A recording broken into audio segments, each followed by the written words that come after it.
Hello students, मैं हर्षराज पीएसबीआई के तरफ से आप सभी के साइंस का टीचर स्वागत करता हूं आज के इस नए वीडियो में।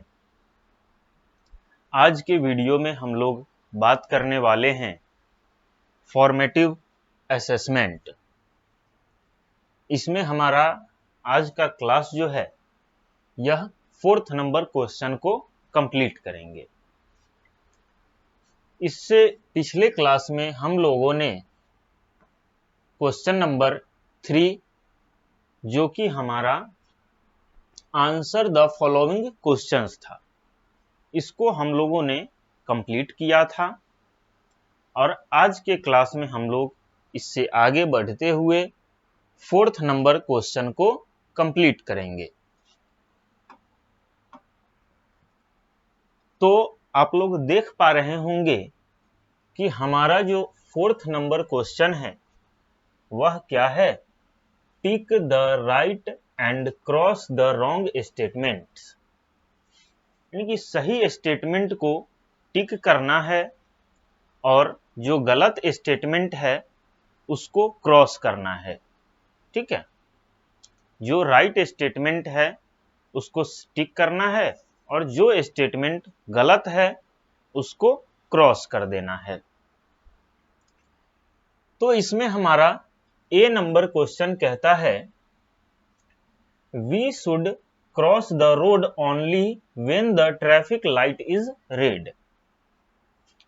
हमें रोड को तभी क्रॉस करना है जब ट्रैफिक लाइट जो है वह रेड हो। ठीक है, जब ट्रैफिक लाइट रेड हो, लाल दिख रहा है हमें कि ट्रैफिक लाइट में जो सिग्नल है वह रेड है, तभी हमें रोड को क्रॉस करना है। क्या यह स्टेटमेंट सही है? तो बिल्कुल यह स्टेटमेंट जो है सही है कि जब ट्रैफिक सिग्नल रेड हो तभी हमें रोड को क्रॉस करना है। क्लियर है? अब बढ़ते हैं बी नंबर क्वेश्चन की तरफ, जो कि कहता है we can jump into a moving bus. B number statement कहता है कि हमें चलती हुई बस से कूद जाना चाहिए, जंप कर जाना चाहिए। ठीक है, क्या कहता है बी नंबर स्टेटमेंट कि हमें चलती हुई बस से जंप कर जाना है, कूद जाना है। क्या यह स्टेटमेंट सही है?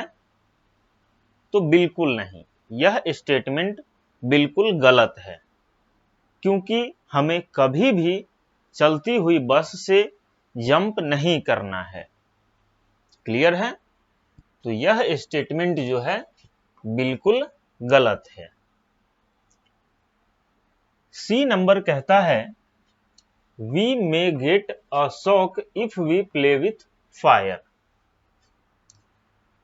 सी नंबर स्टेटमेंट क्या कहता है हमारा कि जब भी हम लोग अगर आग के साथ खेलेंगे तो हमें क्या हो सकता है, शॉक लग सकता है। क्या यह स्टेटमेंट सही है कि हम लोग अगर आग से खेलेंगे तो हमें शॉक लग सकता है? तो बिल्कुल यह स्टेटमेंट जो है गलत है, क्योंकि आग के साथ खेलने से शॉक नहीं लगेगा बल्कि आग पकड़ लेगी।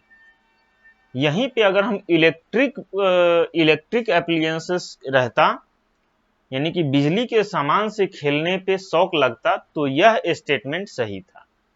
लेकिन यहां कहता है कि आग के साथ खेलने से हमें शॉक लग सकता है, तो यह स्टेटमेंट गलत है। क्लियर है? अब बढ़ते हैं हम लोग डी नंबर स्टेटमेंट की तरफ, जो कि कहता है हमारा we should learn swimming with air filled rubber tube. जब भी हम लोग स्विमिंग सीखते हैं या फिर जब भी हम लोग स्विमिंग सीखें तो हमेशा जो है हवा भरा हुआ रबर ट्यूब के साथ ही स्विमिंग सीखें। तो यह स्टेटमेंट बिल्कुल सही है, क्योंकि जब भी हम लोग स्विमिंग सीख रहे होते हैं तो हमें रबर ट्यूब के साथ ही स्विमिंग सीखना चाहिए। इससे क्या होगा कि हम डूबेंगे नहीं। क्लियर है? तो यह स्टेटमेंट बिल्कुल सही है। तो ये हमारा tick the right and cross the wrong statement clear हो गया। इसको आप लोग नोट डाउन कर लीजिए, फिर आगे बढ़ते हैं हम लोग।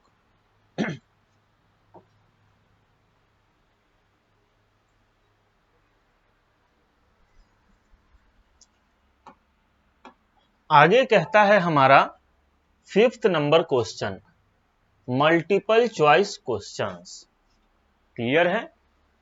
ये जो हमारा 5th नंबर क्वेश्चन है यह मल्टीपल चॉइस क्वेश्चन है, जिसमें हमारे पास 4 ऑप्शंस दिए गए हैं, जिनमें कोई एक ऑप्शन ही जो है वह सही है। तो कहता है इसमें a number question, we may get a shock if play with dash.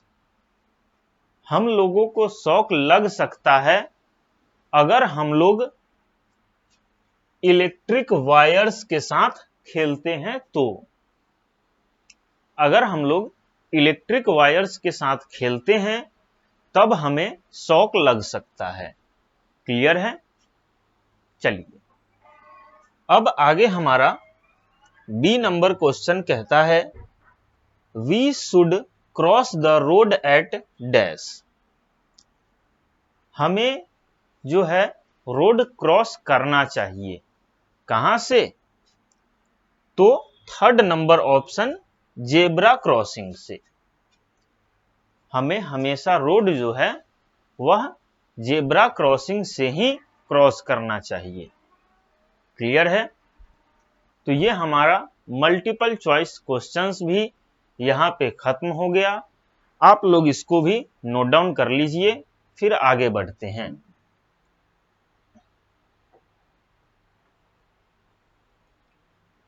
आगे आता है हमारा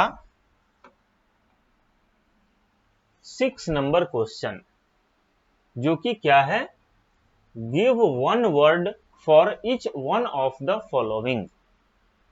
यानी कि नीचे जितने भी क्वेश्चंस दिए गए हैं उनका आंसर हमें एक शब्द में देना है, 1 वर्ड में देना है। तो चलिए देखते हैं। ए नंबर कहता है, the habit of staying away from harm. यानी कि वैसी आदतें जो हमें हार्म, यानी कि हार्म को एक्सीडेंट भी कह सकते हैं, जो हमें हार्म या एक्सीडेंट से दूर रखती है, उन हैबिट्स को क्या कहेंगे? तो उस हैबिट को हम लोग सेफ्टी हैबिट्स बोलेंगे। क्या बोलेंगे? SAFETY, safety, HABITS, safety habits बोलेंगे। क्लियर है? बी नंबर क्वेश्चन कहता है, the type of toy we should not play with. यानी कि उस प्रकार के खिलौने जिनसे हमें बिल्कुल नहीं खेलना चाहिए। तो किस प्रकार के खिलौने से? तो जिनका एज जो है, जिनका किनारा जो है शार्प होता है, SHARP, शार्प एज टॉयज। जिस खिलौने का भी एज किनारा जो है वह शार्प हो, उससे हमें नहीं खेलना है। सी नंबर कहता है, directly seeing it may damage your eyes. अगर हम डायरेक्ट देखते हैं तो हमारा आंख डैमेज हो सकता है। किसको डायरेक्ट देखने से? तो सन को। क्लियर है? आगे आता है अब हमारा 7th number question, match the columns. तो इसको हम लोग करते हैं। ए नंबर कहता है, ग्रीन सिग्नल। ग्रीन सिग्नल का मतलब क्या है? तो ग्रीन सिग्नल का मतलब है गो। येलो सिग्नल का मतलब क्या है? तो गेट रेडी यानी कि तैयार रहो। सी नंबर, रेड सिग्नल का मतलब है स्टॉप यानी कि रुको। आप लोग इसको नोट डाउन कर लीजिए और इसी के साथ हमारा ये चैप्टर खत्म होता है। आगे जो है हमारा एक्टिविटी टाइम है और प्रोजेक्ट टाइम है, इसको आप लोग अपने क्लास में अपने टीचर्स के साथ करेंगे। अगले क्लास में हम लोग मिलेंगे चैप्टर नंबर 8 के साथ, जो कि हमारा फॉर्म्स ऑफ वाटर रहने वाला है।